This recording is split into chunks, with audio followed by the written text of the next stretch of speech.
acho que a expulsão, são duas coisas, né? A sua pergunta. Jogar na altitude aqui sempre é difícil. Já tive aqui algumas vezes. Os times brasileiros, quando vêm aqui, sofrem para jogar. Mas a gente chegou antes, a equipe estava bem adaptada. Acho que se não tem a expulsão, a história do jogo ia ser muito diferente, pela maneira que a gente começou o jogo. E a expulsão ficou muito mais difícil as coisas para a gente. O plano era marcar alto, como estava marcando, a gente teve que baixar as linhas de marcação.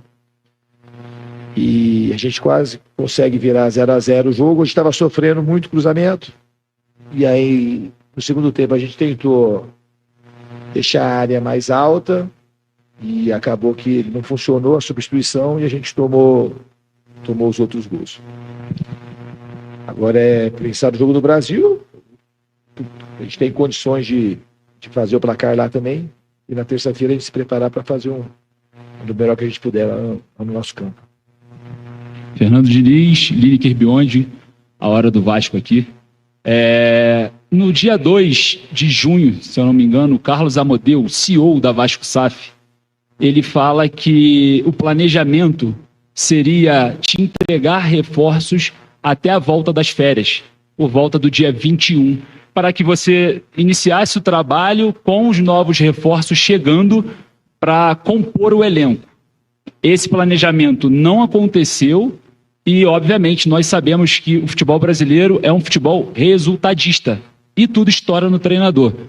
Como a gente está num momento importante da imprensa, depois que o Felipe Luiz foi bem sincero, eu queria perguntar para você o seguinte: o quão prejudicial é para o seu trabalho essa falta de planejamento e também a morosidade do Vasco no mercado, sendo que o senso de urgência não existe?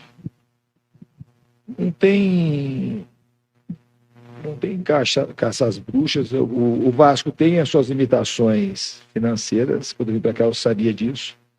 Existia um planejamento, mas para contratar é difícil.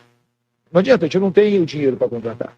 Tem nomes assim, eu gostaria de trazer jogadores para cá que a gente não tem condição financeira para trazer.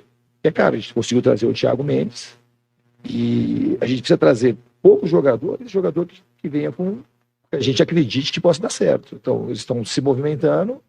De fato, a gente não conseguiu entregar mais nomes, mas está todo mundo se mexendo. A gente não tem caça às bruxas aqui. É um planejamento. Hoje o jogo, a gente tomou 4 gols. Por conta disso, tem uma irritação do torcedor, e tem que ter mesmo. A gente tem que respeitar. A gente tem que melhorar o time, procurar fazer bons jogos, ganhar as partidas que a gente tem que ganhar e esperar que os reforços eles cheguem, que eles consigam entregar os reforços. Mas eu sei que eles estão trabalhando, estão se empenhando para trazer os jogadores. Boa noite, Diniz. Patrícia, BTB Esportes. Diniz, seu estilo de jogo funcionou até os 11 minutos. Depois da expulsão, ficou desconfigurado. Por que manter o Verratti e não o GB, que daria mais velocidade ao ataque?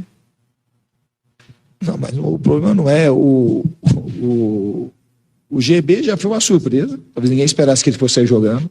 O Verratti está muito mais treinado. O Verratti, apesar da idade, é o jogador que tem quase todo jogo a maior quilometragem. E o jogo não ia ficar um jogo para contra-ataque toda hora. E é quem está mais treinado para fazer a função ali naquele momento. Então não é só pensar num aspecto do jogo que parece que se ficasse o GB a gente ia ganhar de 3-1. Não é isso. Não tem nada a ver uma coisa com a outra. O Verratti cumpriu a função tática dele, que era para compor ali, para ajudar na marcação. E ele está mais adaptado para fazer a função, então por isso que ele ficou. E a gente não sabe também até que ponto que o GB ia aguentar o jogo na altitude, jogando com a menos. Não queria ter tirado, botei com bastante convicção, que é um garoto que eu tenho acompanhado desde que eu cheguei aqui, no Sub-20, trouxe para cá, fui preparando o GB para ele poder jogar. Ele estava muito bem no jogo, infelizmente teve a expulsão, e a minha opção foi tirá-lo por os outros jogadores estarem mais treinados e saber da parte tática, aquilo que eles teriam que fazer. Fernando, acá, Sebastián Munizaga, de Chile. Mi pregunta es que en Chile se habla mucho de un interés que existe de Vasco sobre Alan Saldivia, un zaguero uruguayo que juega en Colo-Colo y usted lo enfrentó con Fluminense en la Copa Libertadores de 2023. ¿Existe un interés de Vasco, de usted, sobre Alan Saldivia para poder ficharlo esta temporada?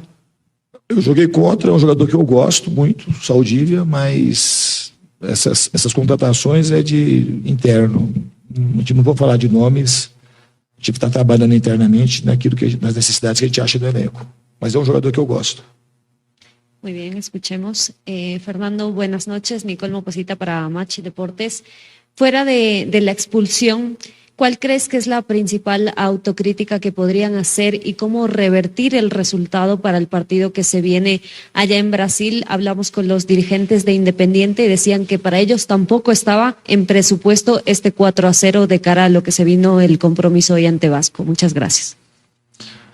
A gente preparou o time da melhor forma para jogar lá em São Januário. A gente sabe que é difícil reverter, mas não é impossível. A gente vai fazer o nosso melhor lá.